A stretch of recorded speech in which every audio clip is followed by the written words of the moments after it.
All right, this afternoon, President Trump is set to announce his decision on the Paris Climate Accord. And if he withdraws from the deal, Democrats claim pending disaster. It would send to the rest of the world a message that the United States does not care about this planet that we all share. This is no longer, oh, he's doing his thing. This is endangering the world. If we stand alone to face this global crisis, it's more than reckless. I mean, we are really endangering the planet, the American people, and our economy at a really fragile stage. But what would it really mean for our environment? Our next guest was a member of the Trump EPA transition team. He's also the author of Scare Pollution. His name is Steve Malloy. Good morning to you, Steve. Thanks for joining us. Good morning, Ainsley. Thanks for having me. Good morning. Thank you for being with us. So you hear from the Dems, you hear all the time how this is going to be dangerous for our country if he does pull out, dangerous for the world. From a scientific perspective, are they right? Is that true? Well, let me first say, we all care about the environment, the climate, public health, and the planet. Environmentalists don't exist on some special moral plane that's higher than everybody else. The Paris Climate Accord is going to do nothing for the planet. It barely reduces emissions. It only makes us poor. Making us poorer actually makes the environment worse. Even if you believe UN, the dubious UN science and the climate models have never worked, and Al Gore, who has all sorts of believability problems, even if you believe all those guys, the amount of temperature reduced is very little. The amount of sea level rise reduced is very little. It's all very negligible, but it comes at great cost to our economy. And our economy and our wealth is what keeps our standard of living high, our environment clean, and the public health thing.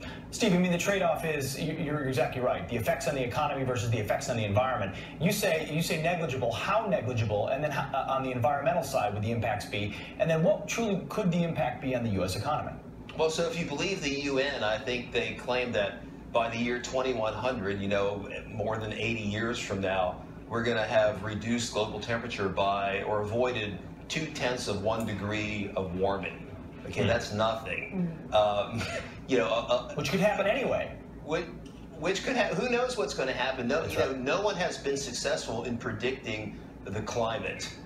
We missed the entire climate pause for the last 20 years. So. It's so much money, $75 billion. Greg Gutfeld last night on The Five was saying how we could use that money to provide education and healthcare, sanitation, clean water for so many people around the world. $75 billion to do something we're not even sure is going to even help the planet. So why, if the Democrats hear those numbers and the president is saying, look, we can still reduce our carbon emissions here in the U.S. without giving billions of dollars to the rest of the world, we can still do our part, why are the Democrats pushing this so hard?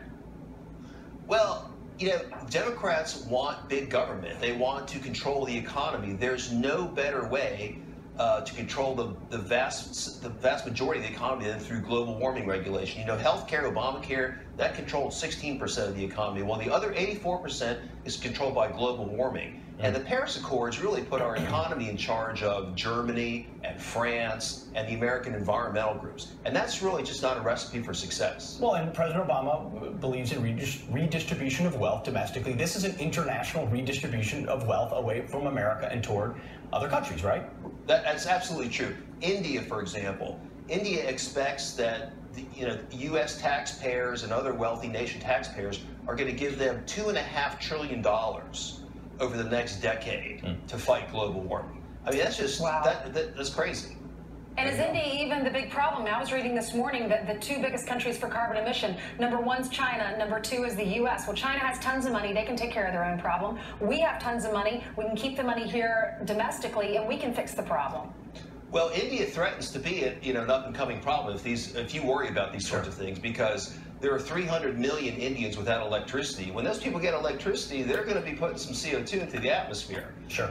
So India is an up-and-coming problem. But the good news is that so far the science has just proven not to be true. Our climate is in equilibrium. There's really nothing to worry about. Carbon dioxide is not a pollutant. It's plant food. And we need plants to feed the planet. All right. So I wouldn't worry about all this. Steve Malloy, thanks a lot. We appreciate your time. Thanks for having me.